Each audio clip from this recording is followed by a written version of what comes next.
Out of an estimated 500,000 Garinagu worldwide, there are today about 15,000 Garinagu in Belize, about 7% of the total population.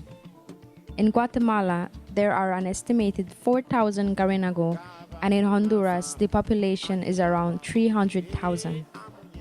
Garifuna communities are also found in the USA, in Los Angeles, Chicago, New York, and New Orleans. Garinagu, or Black Caribs, are descendants of two ethnic groups, Carib Indians and Black Africans, that lived on the island of St. Vincent. Arawak Indians, also called Urumei, the original inhabitants of St. Vincent, were invaded and conquered by Kalipuna, Carib Indians, a tribe from mainland South America. The Arawak men were killed, and the warriors took the women as wives, and the Carib Indians originated as a mixture of these people. Around 1635, two Spanish ships carrying black Africans destined for slavery to the West Indies shipwrecked near St. Vincent. Survivors escaped and swam ashore to St. Vincent, where they settled and lived amongst the Carib Indians.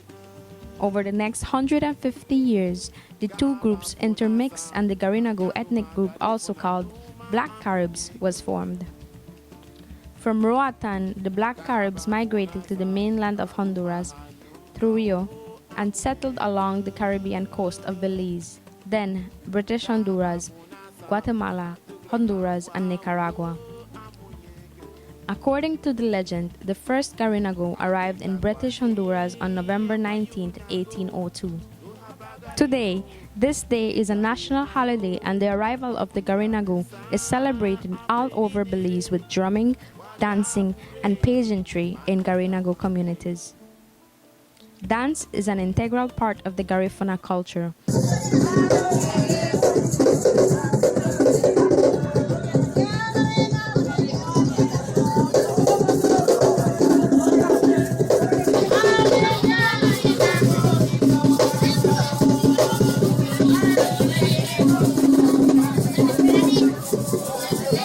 Yeah, dance again, right?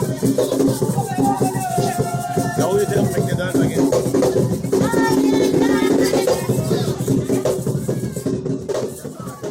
One of the most well-known dances is the Guanaragua. The Guanaragua is a masquerade dance with great social and festive importance that has evolved throughout the Caribbean for the last 200 years. Its pomp and pageantry is elegant, beautiful, and full of finesse. The dance is traditionally performed by men. Their costumes involve elaborate headdresses, complete with feathers and mirrors. They wear bands of shells around their knees with white shirts and black or white pants. Black, green, or pink ribbons cross their chests, depending on the time of year the dance is done. The Guanaragua is one of the few dances where the drummers follow the dancer's movements, and not the dancer dancing to the beat of the drum. This allows for an exciting show of skill by both the dancer and the drummer. Another favorite dance, the John Canoe, is performed during the Christmas season. The dancer wears a mask which resembles an English face topped by a handmade hat similar to the English naval hats of the 18th century. The dance displayed the skills of warrior slaves while mocking their British overseers.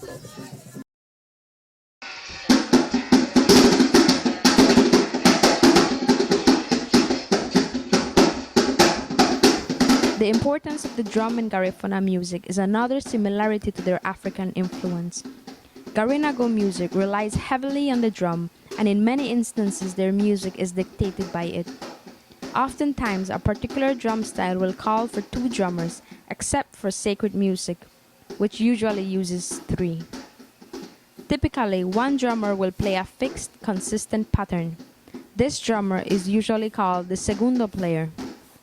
Another more intricate part made up of cross patterns is normally played by the primero player. The drums of the Garifuna are usually made of hardwoods that are uniformly shaped and carved out in the centers. The ends of the drums, whether it be one or two, are covered with skins from the peccary, deer or sheep. These drums are always played with the hands, and some drummers have been known to wrap metal wires around the drum heads to give them a snare-like sound. Some musicians accompany the drums with gourd shakers called sisira, and even instruments like the guitar, flute, and violin. Garinagu are a proud people devoted to their roots, and their religion consists of a mix of Catholicism, African and Indian beliefs. Belief in and respect for the ancestors is at the very core of their faith. They believe that the departed ancestors mediate between the individual and the external world.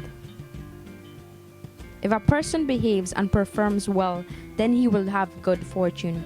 If not, then the harmony that exists in relationship with others and the external world will be disrupted, leading to misfortune and illness. The religious system thus implies certain responsibilities and obligations between the living and deceased. Food and drink should occasionally be laid out for the ancestors, who may also appear in dreams. A spiritual leader, a buye, leads the contact of a family with the deceased. In preparation of these spiritual gatherings with healing, drumming, and dancing, a feast of seafood, meat, and cassava bread is prepared. Garinagu spiritualism is creatively expressed through music, dancing, and other art forms.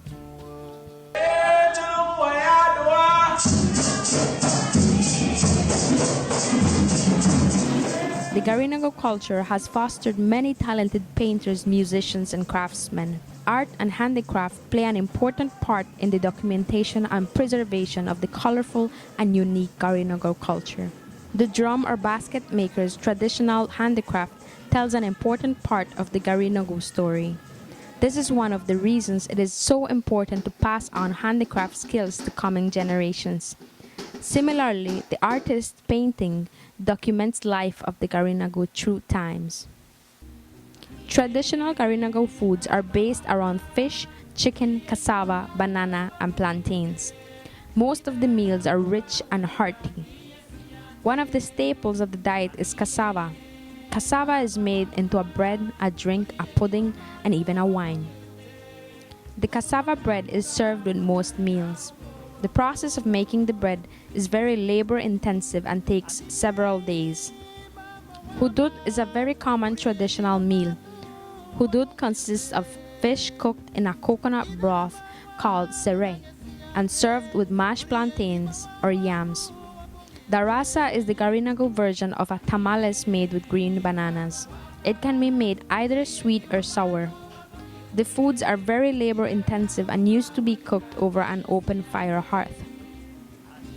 The traditional Garinagu colors are yellow, black, and white. Women often wear long dresses sewn from checkered material along with colored headpieces. Bright colors, distorted perspective, and historical themes dominate the work of the many talented Garinagu painters.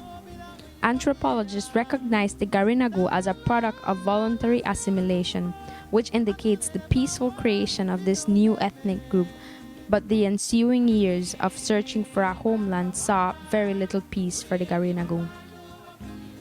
What should be remembered of this era is that for centuries, the Garinagu people had faced persecution, injustice, and demoralization, and yet they still arrived in Belize with an optimistic ambition to serve their new homeland and to develop their new nation. Today, this magnificent culture is but a short aircraft ride from any part of Belize. Both Dangriga and nearby Plasencia have well-maintained municipal airstrips.